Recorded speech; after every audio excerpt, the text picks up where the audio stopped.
Hey guys, Crystal here, and today we're doing something just a little bit different.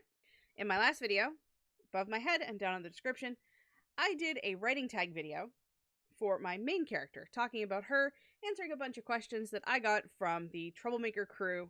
I contemplated doing the same video for the rest of my cast, at least my A team, because I have 4 characters that pretty much run the show. And then I was introduced to the concept of moodboards. Arrangement of images that help me be inspired when thinking about the character and stuff like that. Not gonna lie, it's another video idea that I took from Katie Ann, and her video is gonna be down below. Anyway, I'm gonna stop talking about it, and actually, we're going to get my face off the screen and get the moodboards going right now.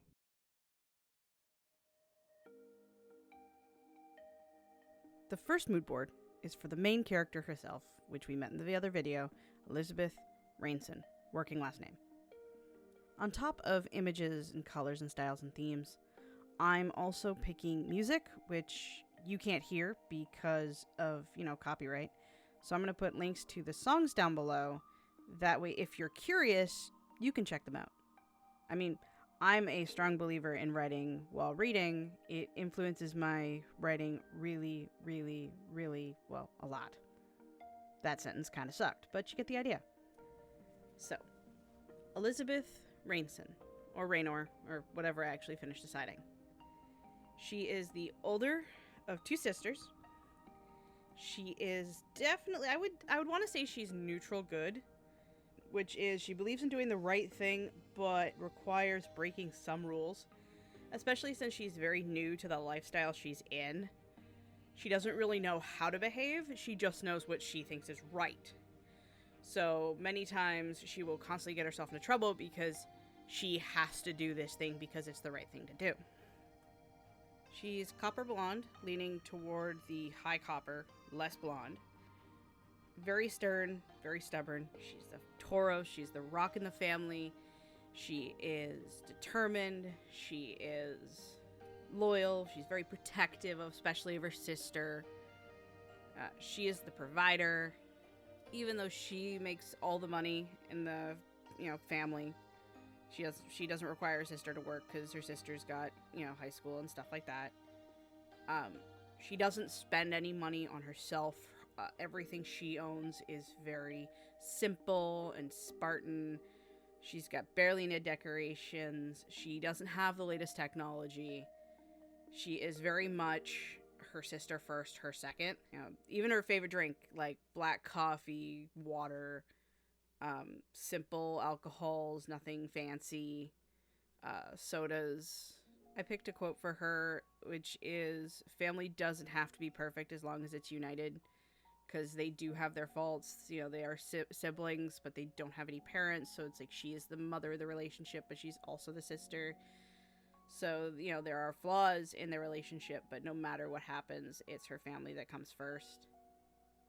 And even though I say that, aside from her sister and her parents not being in the picture anymore, like, her family tree doesn't exist to her. She doesn't know anything about her family, so it's all just a blank page with no words. Now, without getting too much into spoiler territory, Elizabeth is also held to a certain standard of duty and honor, even though she doesn't really know what that duty is. And, she's in this new lifestyle, which she is a brand new vampire when the book starts, like, barely out the gate. And it is pressed upon her that she is supposed to have this destiny, which chains her down to this ideal that she doesn't even know she wants, especially since it conflicts with protecting her sister. So she struggles to kind of maintain her sense of right and wrong versus this destiny she's supposed to have. And through the course of the story, this idea of duty, honor, and loyalty really shapes her destiny. Next, we've got Kira, the younger sister. For her song, I picked Pink's Raise Your Glass. She is the younger sister and is a very stark contrast to Elizabeth. She is very fun, kind of flaky. Her responsibilities don't go past getting good grades, going to school, and, making sure the bestest boy ever, Hank, the golden retriever, is taken care of. I want to say she leans more toward chaotic good, than neutral good like her sister, because she is very up in the air. She does have an idea of what's right and wrong thanks to her sister, but she is also disorganized and is a hot mess 9 times out of 10.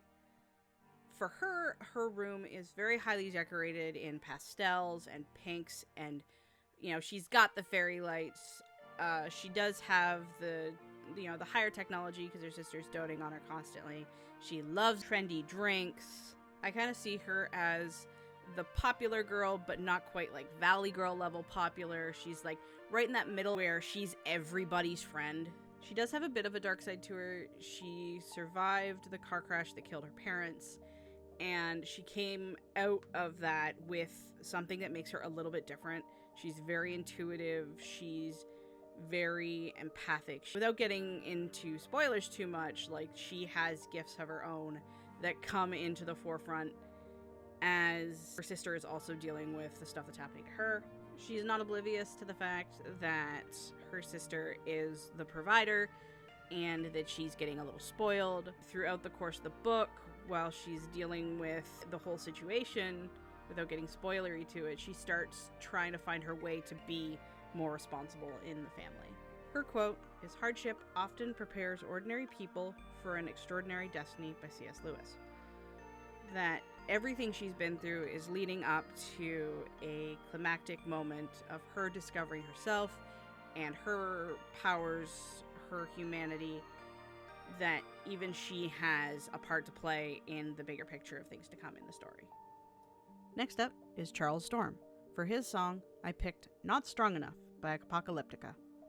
He is the goodest boy, and I say that because he is so lawful good that sometimes it kind of backfires for him a little bit, especially when dealing with the other characters, especially dealing with Elizabeth. He is, from the beginning of the story, very interested in Elizabeth as a person for reasons, and he's new in town. He's restoring this old building that is like almost falling apart. He's super handy. He's also a werewolf. Now, he does have a past. He is from this area that is like super wild and lush and just nature everywhere. He's very stubborn, which his quote is not subject to change because it is so hard to change his mind. His code is almost ironclad. Now, in the beginning of the story, he's very much just trying to make his own way and kind of falls into the situation when he finds Elizabeth for the first time. And that opens old wounds for him as he tries to help this young woman kind of deal with her situation. Very stubborn, very stoic. He has anger issues because of his stubbornness and can be a little overprotective since he does care about the people he's kind of chosen as his family. But his bark is pretty much worse than his bite, most days. He's a big fan of whiskeys and bourbons. Very neat, nothing added, no ice, no sodas. He's also very food motivated. He cooks for an army of 12 and pretty much eats it himself. And he's just all around the goodest boy.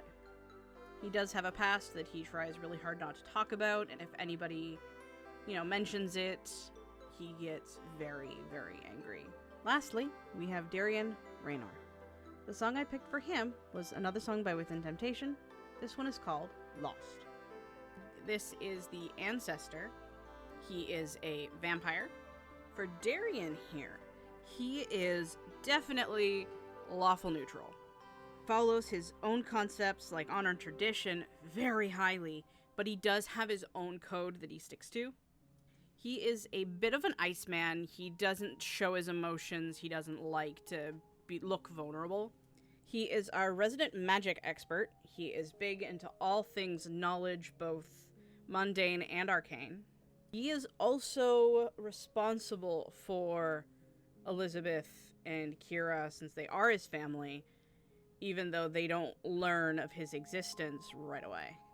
I like seeing him as very tumultuous, like the tide, in and out, and fierce and powerful, but very cold at times.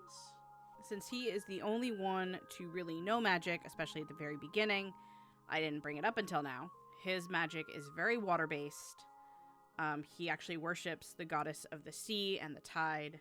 He does have some healing ability, and also other types of magic that can get him into some serious trouble if he's not careful, but he is always careful, so I'm sure it's fine. Now, with all of that power, his quote is, "I'm sorry I couldn't save you." Because no matter how hard he tried, he lost somebody very, very important to him, and it is a very sore spot with him.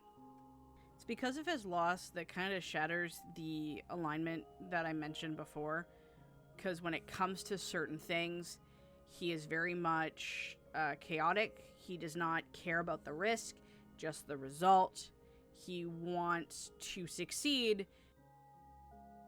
no matter the risk to those around him or to himself, because he is positive that there is no risk and that he will succeed. Learning about his family doesn't change that necessarily. He does warm up a little bit, but there is that thick layer of ice, the hardened shell, that kind of keeps them at bay while he tries to help them survive in the process of the book. He is a cold, kind of heartless son of a bitch. Not quite a villain, but definitely not a hero. That is the cast of my work in progress. There is still the villain left, but I left him out because I wanted to just showcase my heroes. If you do want to see the villain mood boards, let me know down in the comments below. I hope you liked this video. It was a lot of fun to make these mood boards. I'm enjoying dipping my toe into minor author tubing. Thank you very much for watching, and we will see you guys in the next video.